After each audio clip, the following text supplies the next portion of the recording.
All right, Erik Gillespie, here we are. First of all, thank you for doing this interview with me. Oh, my pleasure. We are in Long Beach. At the Long Beach, Ink and Iron, the convention of underdressed people. Underdressed or overly dressed, who knows? Could be either one of them. Yeah, kind of hit both ends of that spectrum. Truly does. People need to put some clothes on, some people need to take some accessories off. It could be an exchange. We could put them all in one area and pick a little bit from each one. Oh, that's true. That would be good. It's nice. That'd be perfect. That'd be perfect. Solve problems. So we're ending the weekend here, and it's Sunday night, and we're going to do this interview. So, where'd you grow up? I grew up on the northwest side of the city. Did my high school years, suburb right outside the city, and then went right back into the city. So there's been a little bit of each. No matter what, I always kind of spent all my time in the city.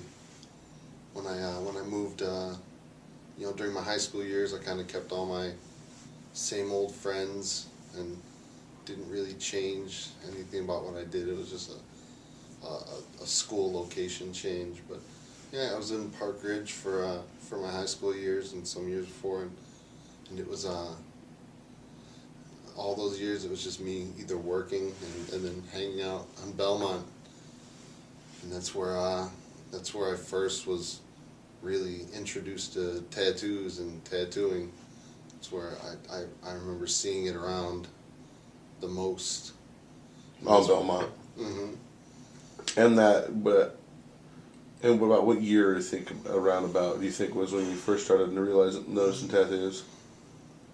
I was probably 86, 87, right in that time when when it started to kind of like get into the whole skateboarding and punk rock thing, start getting between the skate videos and seeing the stuff there, and seeing the random people around, with tattoos.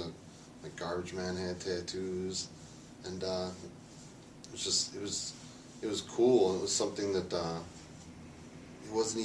didn't even seem like it was a huge choice. It was just a matter of the pieces falling into place.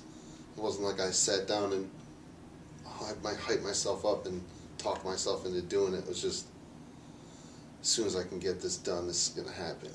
So I don't really remember there being a specific point where it's like, I've been saving up and I'm going to plan for this. I was just a kid who worked and had money and not a lot of parental supervision. So. Now, you grew up with Nick Colella, right? Yes. Is he in your life at this point when all this is happening? Yeah, this is right when we first started really hanging out. He went to an all boys high school, and I was moved to a high school outside the Chicago Public School District because I'd already started to have problems with gangs and getting beat up by gangs. Not problems being in a gang, just being beat up by gang members.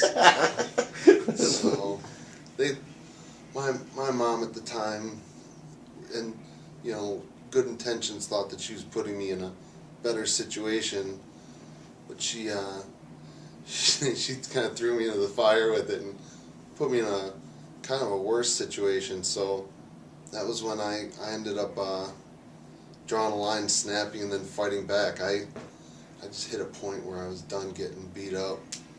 I was tired of taking it, and then just stubbornly stood my ground every time and kept getting beat up. So, but started fighting back. That was when I found my hands. So yeah, that was where I met Nick, and we met actually because one of his friends went to school with me and was telling Nick about a fight that I had at school, and it seemed like those were never ending, and we ended up hanging out, and we ended up hanging out down on Belmont. So that's where the epicenter of the punk rock scene and all the skinheads and all the clubs. They bust all the sailors down there. All the gang members were down there selling drugs. It was like a neutral territory where everyone just went. It was like Mardi Gras every weekend of just punk rock, and I left my house, on Friday, and I didn't come back until Sunday night or Monday. So it was crazy. That's where I learned everything about everything. Everything about everything. When did you finally get your first tattoo?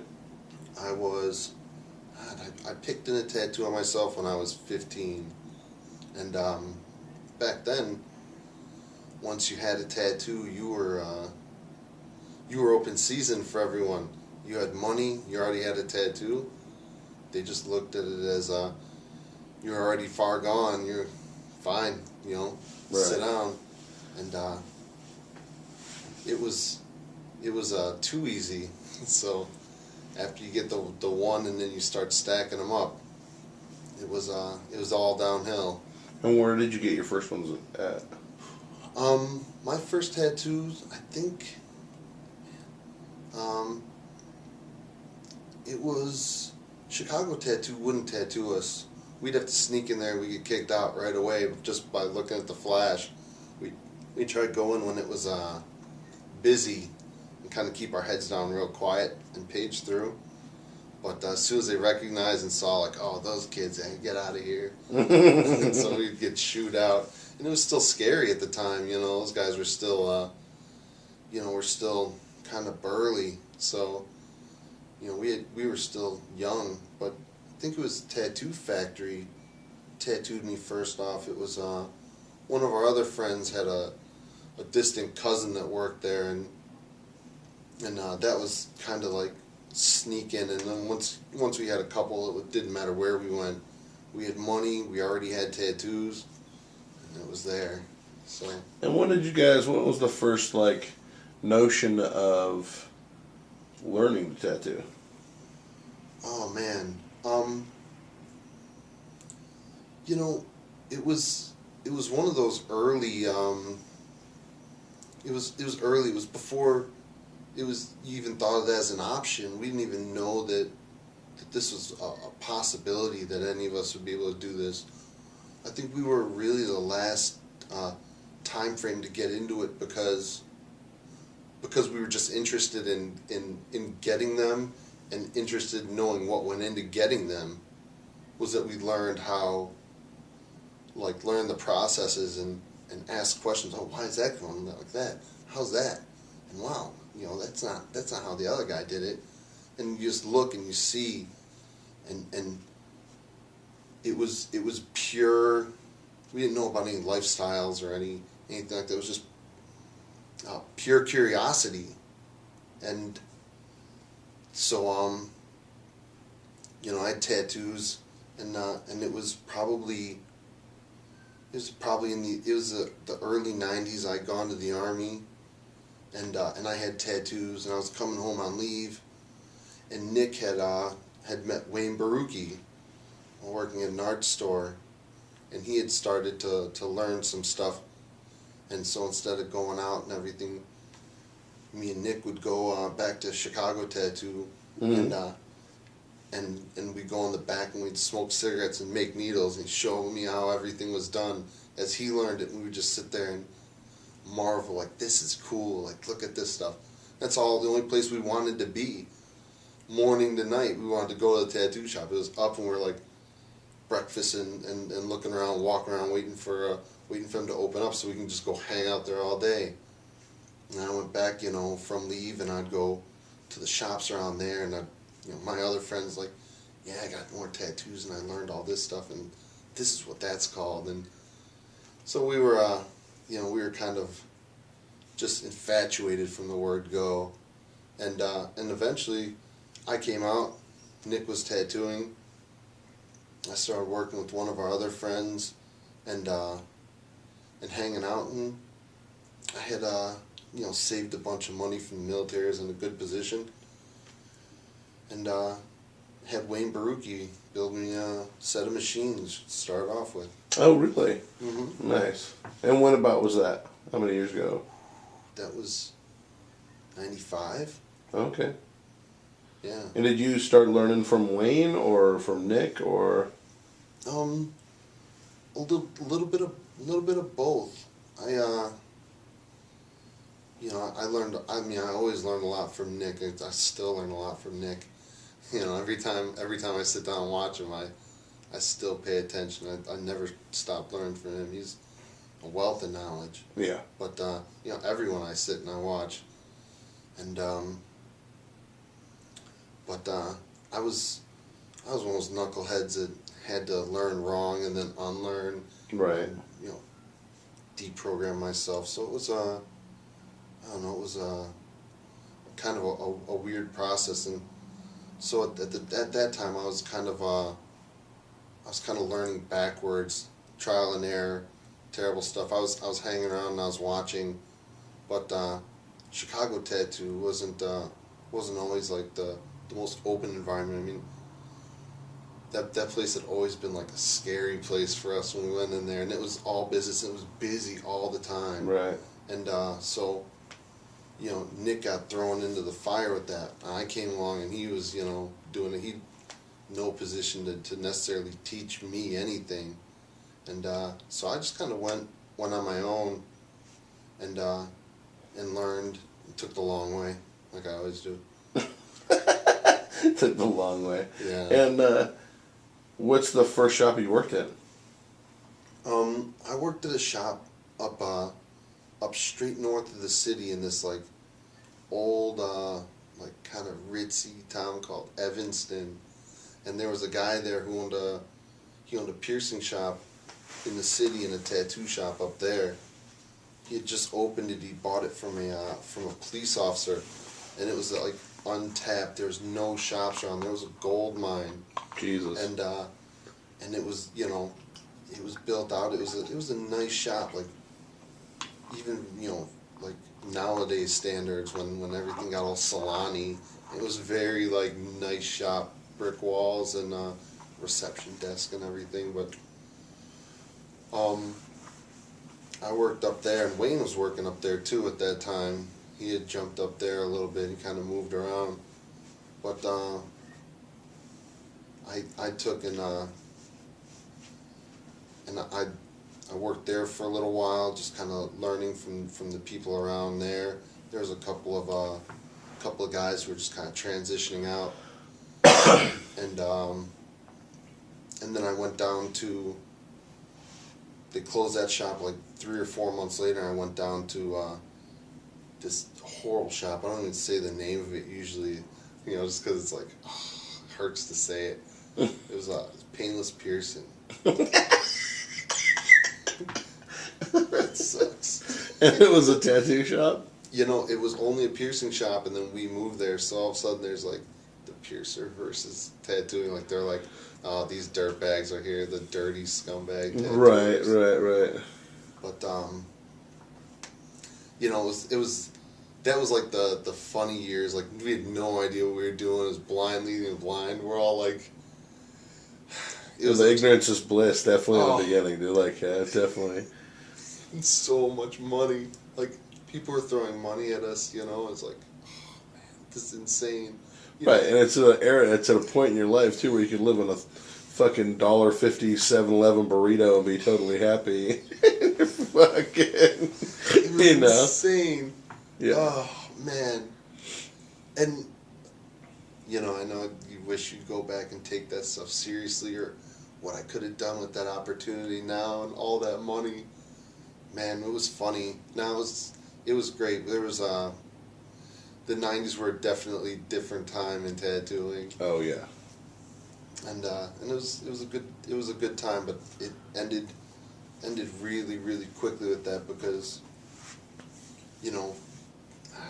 insert bad shop owner story, and the rest is just right.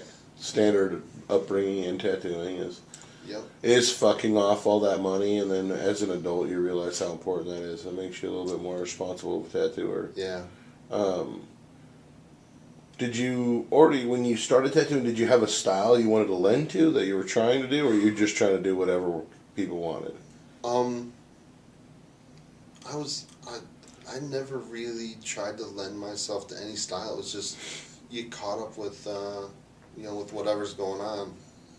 I mean, tattooing was tattooing, and I think that Chicago's always been kind of a rut for as far as style.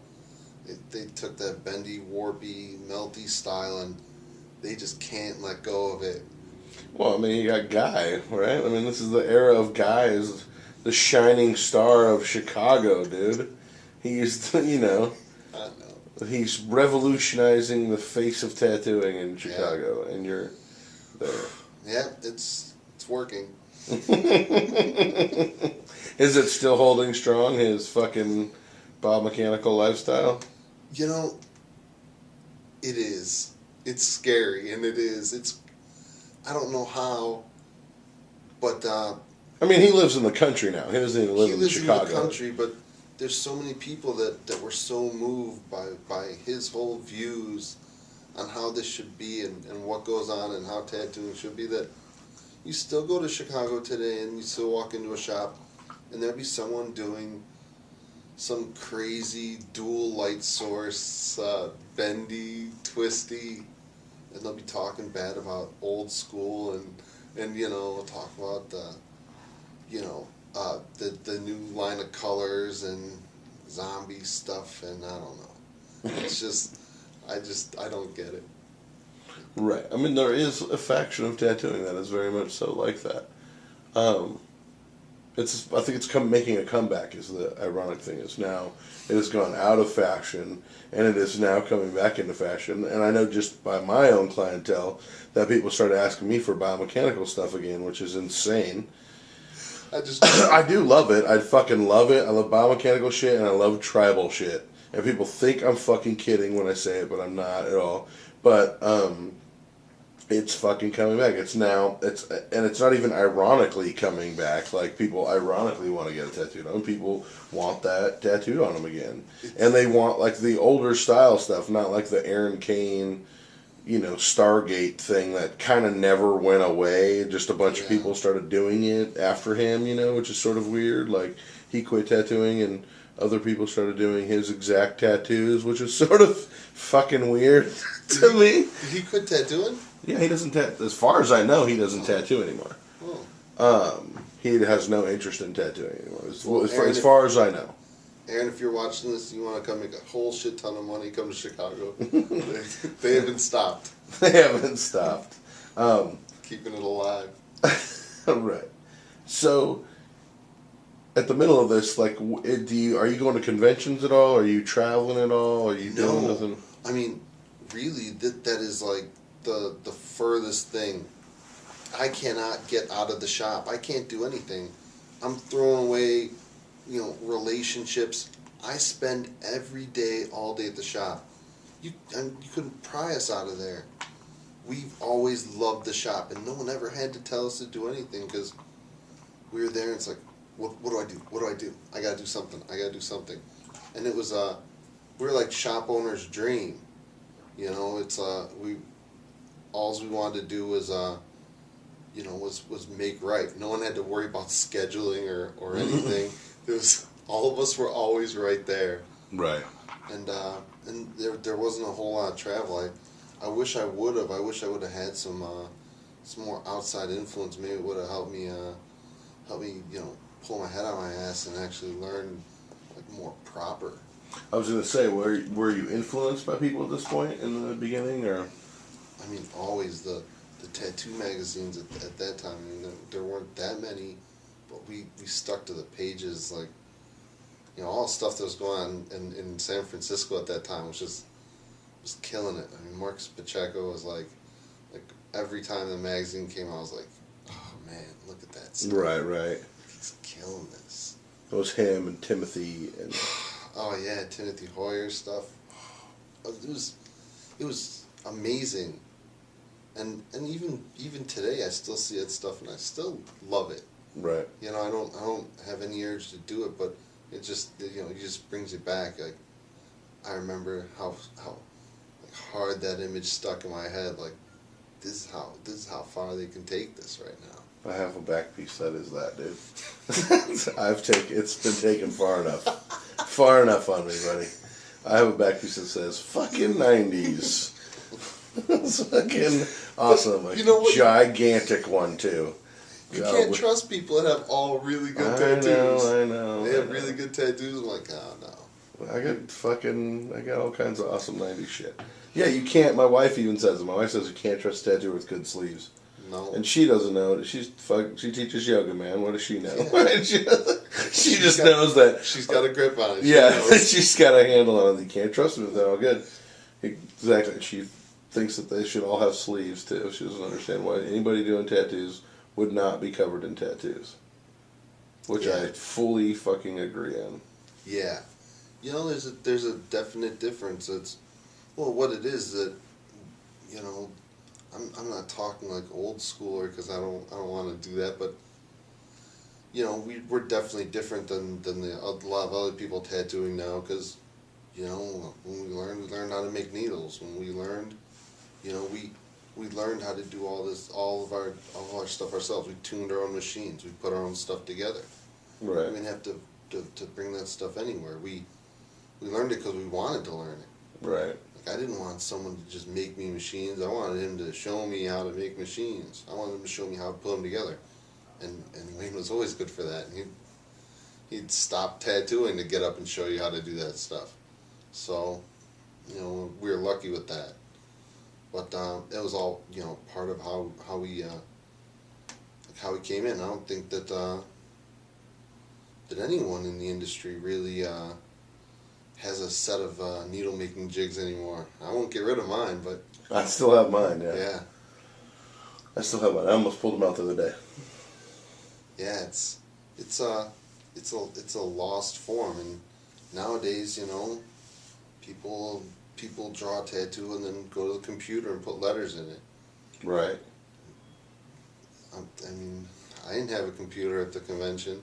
No, you know what? I tell you, I'm pretty much against computers altogether. I'm not really a big fan of them. I'm not really into technology and whatever. I feel no need to keep up with the Joneses. But, girl came in, wanted the fucking Megan Fox thing on her ribs that every fucking tattooer has to do now.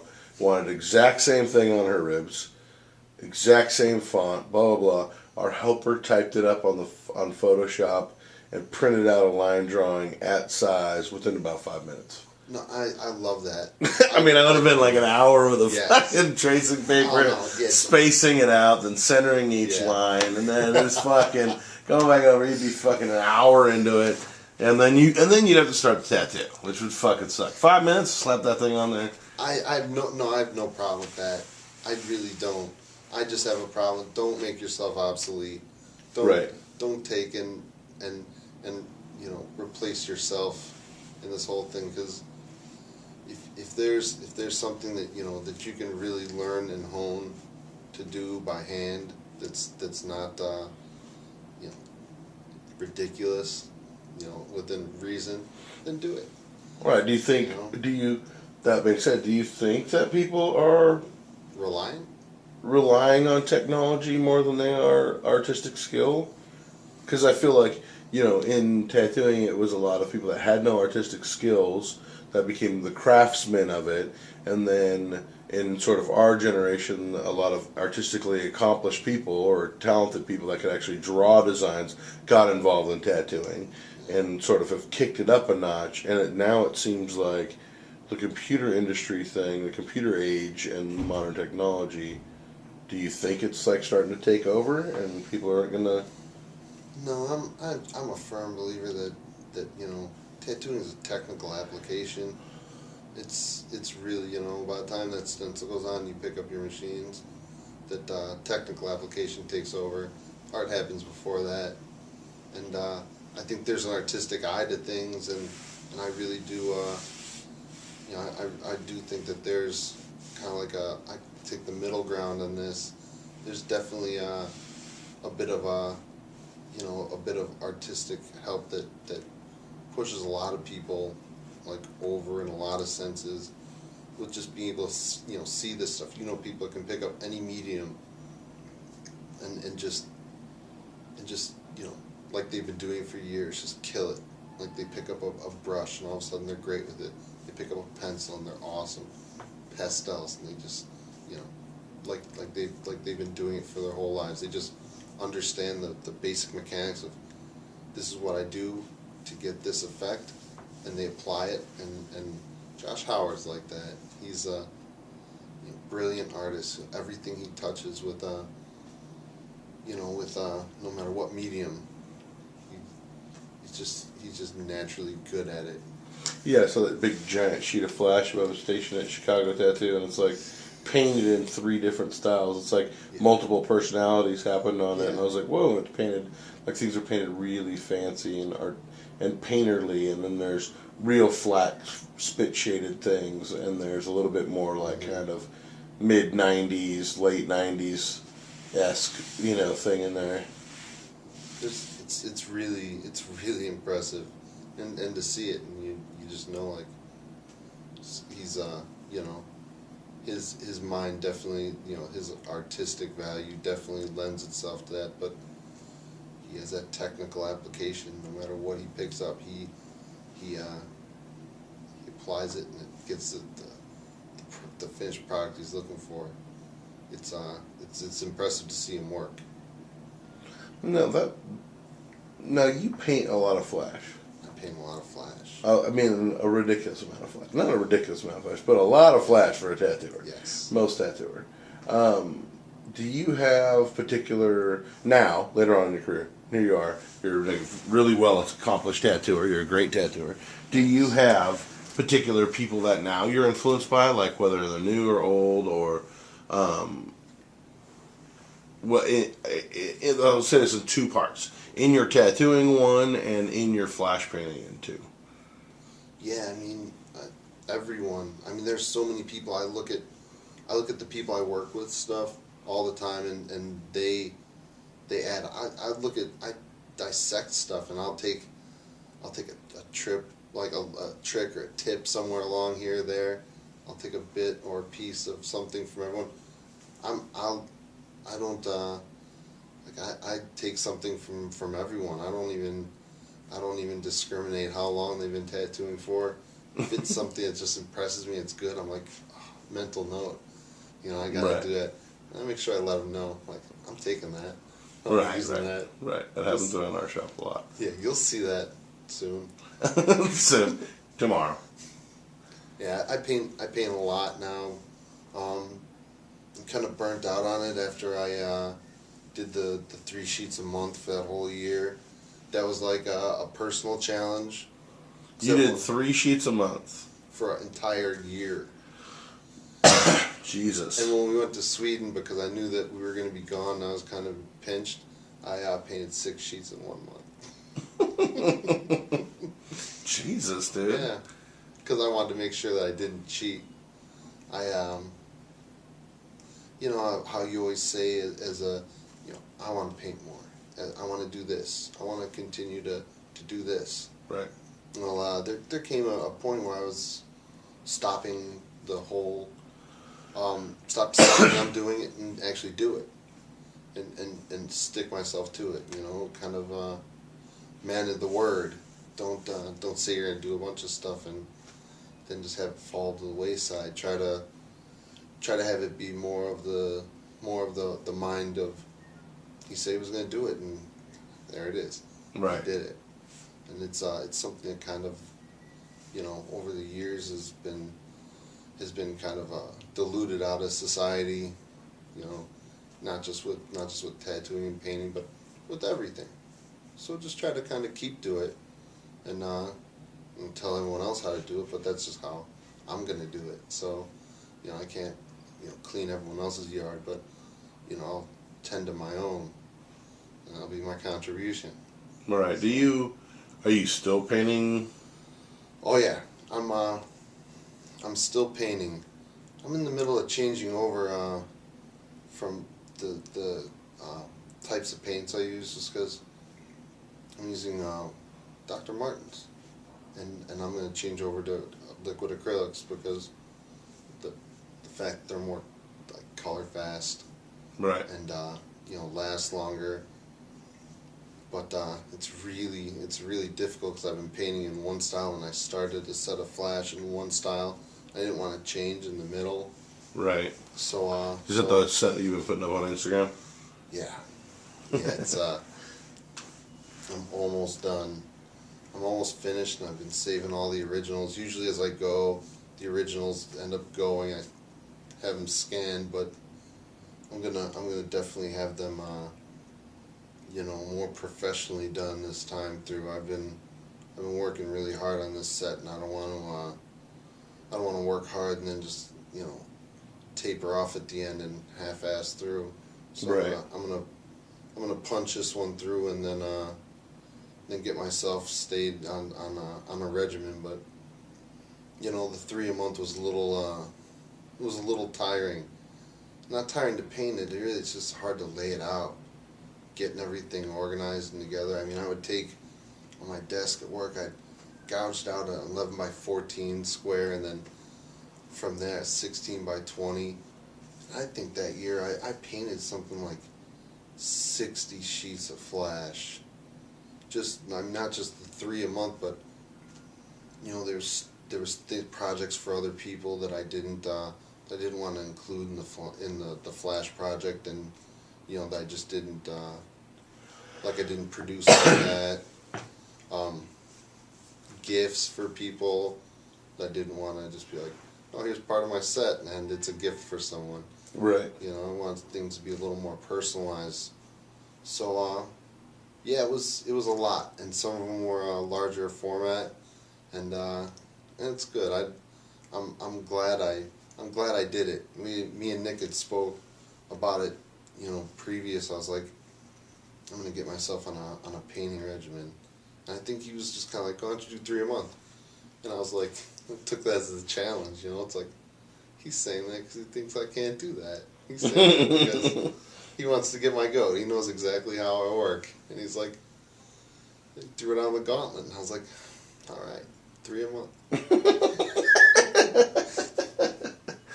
Fucking dick. Yeah, 3 a month. By the end of the year, I'm sure you're like, like around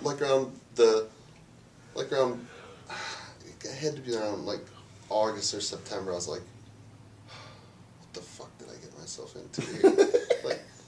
like this is a lot of painting. yeah, I'm spent. That's more sheets of flash than most people paint in their entire career. Yeah, I hope it doesn't all fade away. I hope it doesn't all just I UV spray all my stuff as much as I can to try to preserve it, but people still call and say, I got painting done, with those colors by this person. Sits in the shop, not even in the sunlight, and it's just fading away. We'll see. Yeah. Yeah, well, I mean, at least the line work will still be there, right? Sure. It'll be like all that other flash. You just speed up the process. Exactly. I'm just gonna have to keep painting. Maybe I'll go back through and repaint all those sheets again. Oh, Jesus Christ. Revisited? Maybe I'll do that in like 20 years. Yeah, right before you drive yourself absolutely insane. Are there people like flash painters or previous tattooers style that you like? I mean, Bob Wicks was so ahead of his time. Like his stuff, even today, if I could recreate it like that, I would. Jensen's flash is beautiful. It's great. Ralph Johnstone's stuff is amazing. Tats Thomas's flash is amazing. Amin Dietzel's flash is amazing. Yeah, Dietzel. And it wasn't all, kind of like warbly and misshapen girls and everything. Some of that stuff has hinted at some real understanding of of depth, and it was just that was the only way that they knew how to how to make it into this form. So into the tattoo style. So it's I love to see that stuff. Well painted flash. Those guys definitely were onto something. And that was out of necessity. Grimshaw's flash. His girls are so nice. His Mhm. flash is so good. Yeah, love that stuff. We were we were talking about the Jonesy flash today. Was it today or yesterday? Yesterday. Yesterday, and how like amazingly perfect some of those things are. Like there's just that one design I showed you was like it's the perfect tattoo. It's just like that dagger and heart thing. Like, this is the most perfect tattoo ever created. In the set that I'm coming out with, I did a whole sheet of his flash. I didn't even change anything.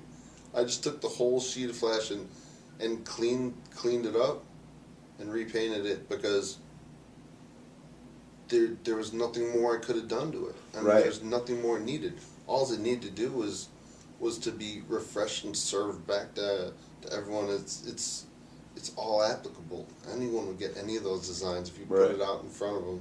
Right. They're still pertinent. They're still good. Yeah, that stuff's amazing. I think JoJo is going on JoJo Ackerman's going on a kind of like a crusade because he sees a lot of people. He's a really amazing tattooer, and he's been tattooing for a long time with a really like healthy, good attitude towards it. But he's a smart guy, and he sees how people are, and he's like, "Oh no, I don't." He's told me, I see these people come in, and they're like, "I want a heart with a banner." And he points over, Sailor Jerry. Here's this one, or Owen Jensen. Here's this one. Oh no, I don't want something that everyone else has. Well, you're not going to have a heart and a banner that, like, oh, everyone has that. You want a heart and a banner. It's a staple. But he wants to, basically break the myth that not everything has to be a whole new thing. You can get the basic good thing because it works and it's great. You have the same car everyone else has. You have the same shoes everyone else has. This doesn't make you, It serves the purpose that you need it to serve. It's perfect. It's beautiful. Right. No one's going to do it better. It's right there. I'm not going to make the wheel any rounder. Well, ironically, you're asking for the most common fucking thing in the world and the most basic and most widely asked for thing, and then you think and then you want it to be original, but you're picking the most unoriginal, most beaten fucking dick tattoo ever, Yes. and then you want it to be totally original because you're an original flower and you're different than everybody else, but you want the same thing everybody else does. It makes absolutely no sense.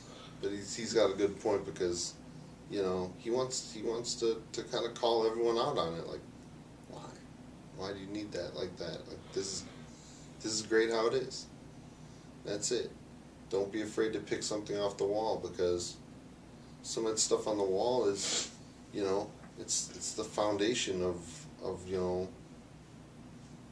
it's the foundation of everything that we do. Right, and the reality being that if he probably took that piece of flash off the wall, traced it line for line, and came out with that drawing, and it was not hanging on the wall, and showed him that line drawing, they'd be like, "Oh yeah, that's exactly what I want." I don't know. I work in a flash shop. People don't want to look through the flash anymore. They want to come in and talk to you and have you draw something up for them. They just can't see me, like, I know what you want. It's what I want. It's the same thing. We're no different. You want this and you want like that, and this is what looks good and this is what's going to be great, and everyone's happy in the end. Right. Like if someone wants me to draw something, I'm happy to draw it for them. You want something amazing, but if you want something that's you want peanut butter and jelly sandwich, I'm gonna give you a peanut butter and jelly sandwich. Right. That's it. Do you think like all the sort of what do they call it, social media and television have things to do with people coming in and asking you to draw everything for them now?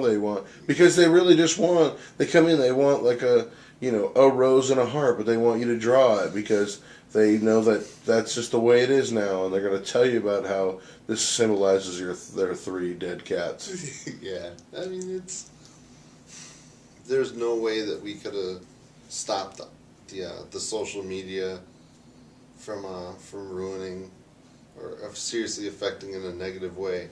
I won't say ruining because it's not gone yet, but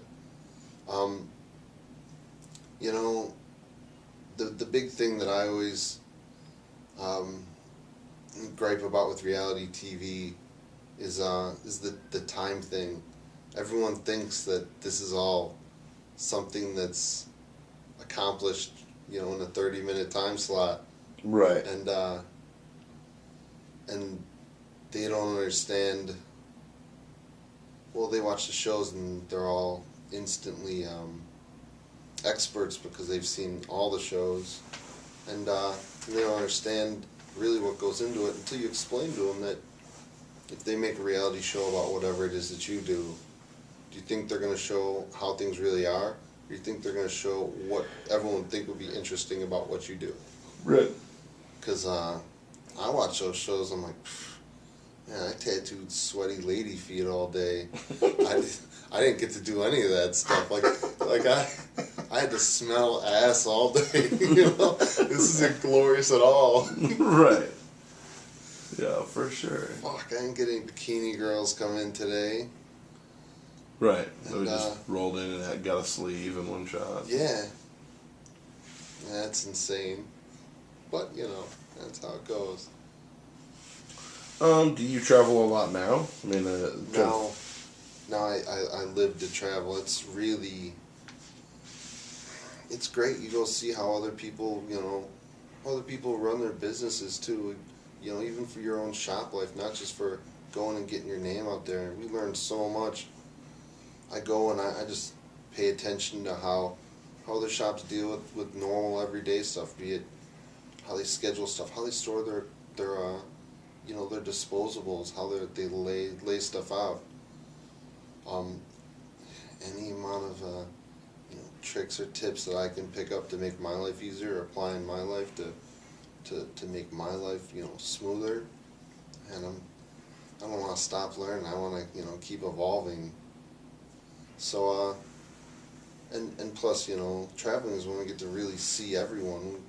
You know, it's even if it wasn't you know, wasn't lucrative, which it not always is, I still have a great time, and I still see all the people, you know, that I love, and I don't get to spend as much time as I want to with, and I get to put my name out there, you know, represent myself, not just through social media, but you get to actually like sit and look me in the face and talk to me.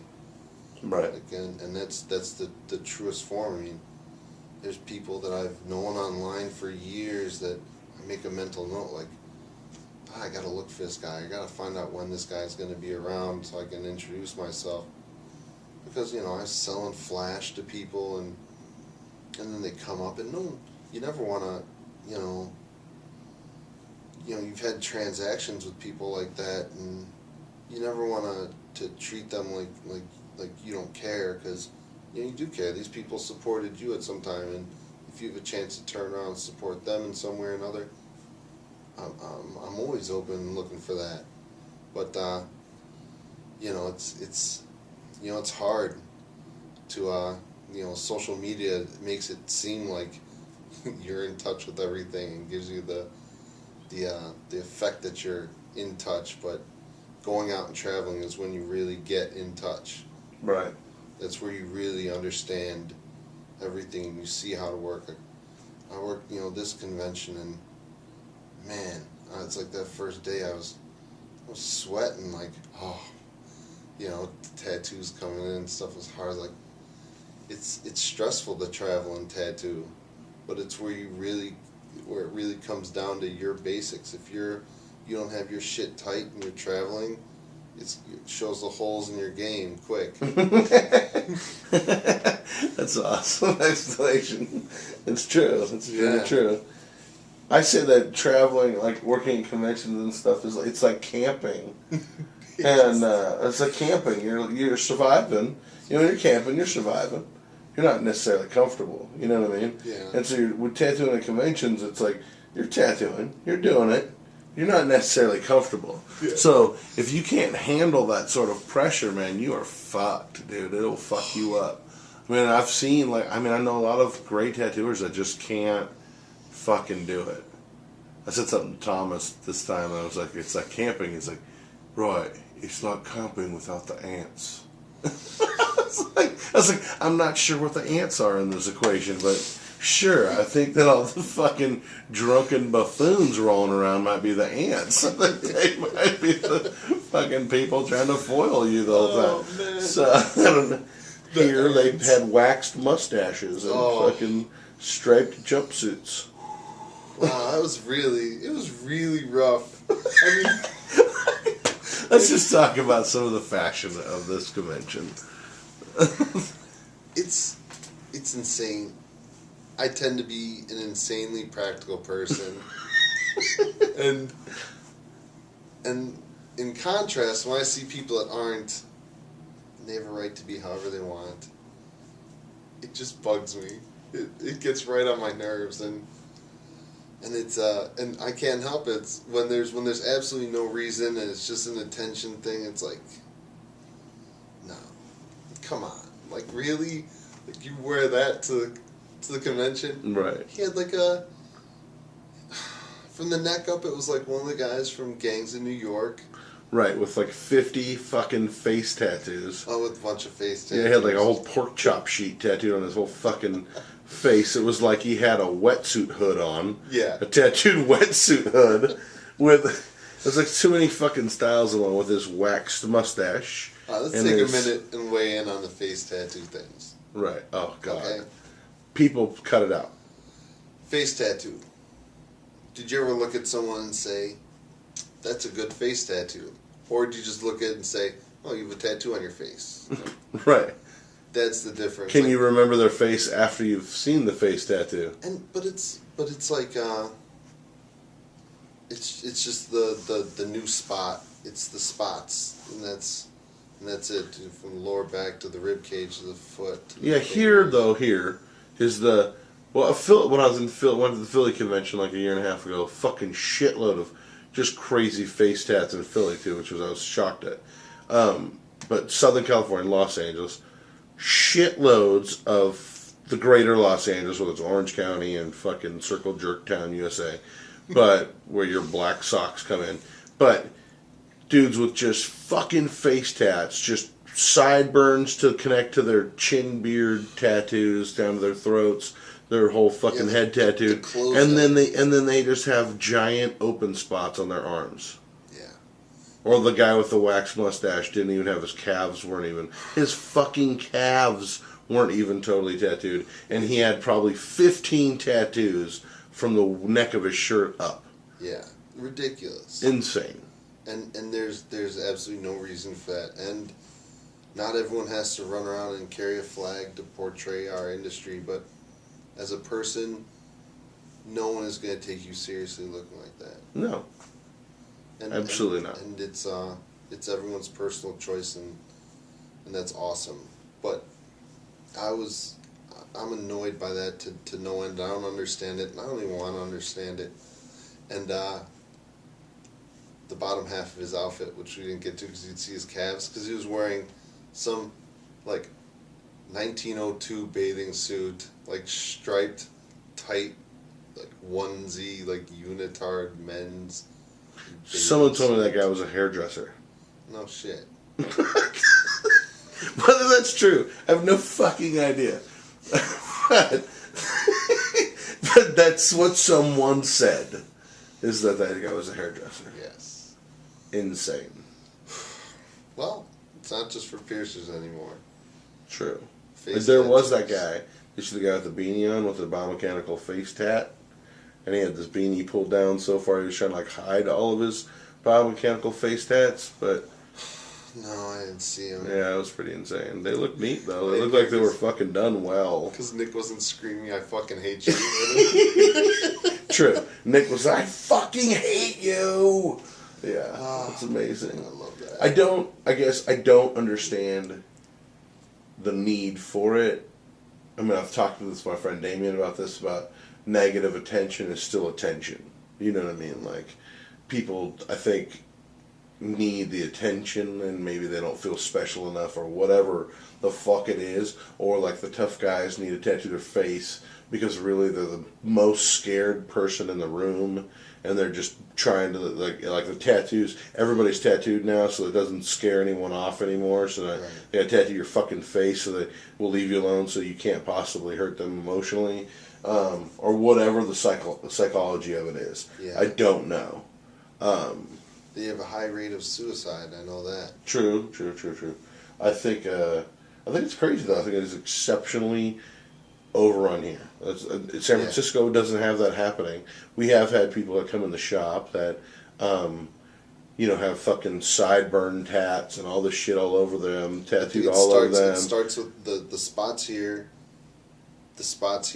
right, and the sideburns. And the one spot under the chin. Those are the entry points. Right, and then they have room on their arms, like just literally they have forearm space or on their bicep or whatever. You're just like, Jesus Christ,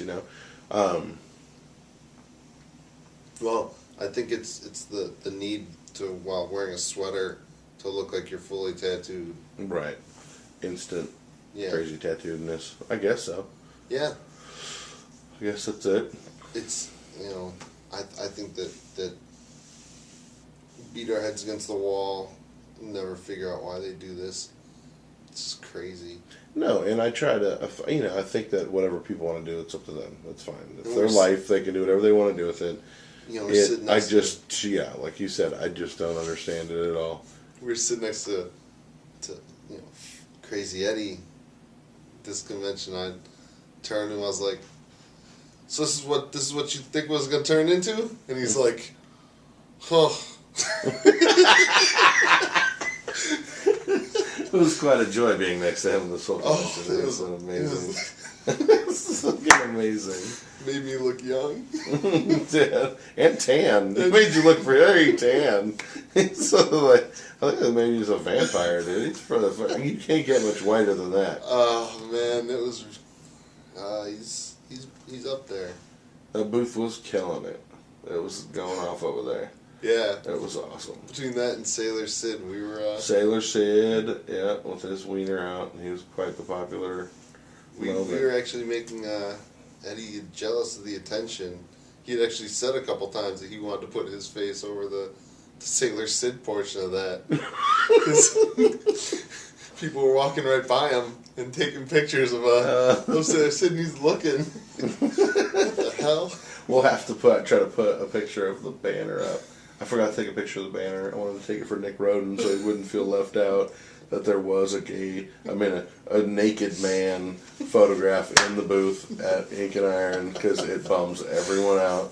It's awesome. Dude, what was the banner that he did for, what show was that with the skeleton with the machine that was licking the balls? I don't know what the fuck. That was Italy, I think. Was it an Italian one? I think it was the Italian one. I think it was the when he went to Milan or whatever the fuck it was. Yeah, he went to Milan. It was the ball licking. It's always been some sort of Tom of Finland, whatever. Me and him had tons of Tom of Finland ones for a long time. Scott Sylvia, man of the streets. Well, when we first started hanging out in Salt Lake City, 7 years ago, was when you guys had that one, the campy pulp novel. Oh, the two dudes on the bikes, the two dudes up, balls to butts, balls to butts. That was amazing. Yeah, I was like, oh man, that's awesome. Nothing makes friends like awkward sexual innuendos. It really does. Throws everyone off. It does. It's hard to be a tough guy when you're standing in front of some gay pornography. I think we did good. We're doing good. Well, is there, how can people get a hold of you? I'm on, I have a website. It's erikgillespie.info. And I'm on Facebook and I'm on Instagram. And I don't post a whole lot usually. I'm pretty much a, utilitarian with that, I don't have a huge presence on it. You don't post all your meals and No, my shoes. your shoes. No. My shoes, my meals, I don't post. Every once in a while I post the pets, they're part of the family. Right. But, it's more for work. And I keep up. I'm gonna start selling stuff more online. I'm gonna start having my stuff up on Tattoo Artist Elite site. I'm gonna start Tattoo Elite International. Tattoo Elite International. Yeah. All I know by is what everyone keeps teasing me in the shop as I'm painting. Right. Oh, you have to paint by yourself over there in the Elite Tattoo Art area over there. I was like, oh. The Elite Artist area. Here we go. Yeah, Tattoo Elite International is a Flash website where you can buy Flash from tons of different people on the internet, and then we'll ship it right to your door. It's quite awesome. Yes. Anything else you want to add? Go Bears? Yeah, no. No, not a sports guy. No, I mean, it's, no, I think I'm good. No prolific fucking... I don't have anything. Quit hiding behind your computers, and if you have something to say to someone, say it directly to their face. Right. I'm all for that. Don't hide behind the computer, and take responsibility for the things you do and say. It's a good lesson. Awesome. Good lesson for everyone. Awesome. Thank you so much for doing this, man. Oh, thank you. It was a pleasure. All right, dude.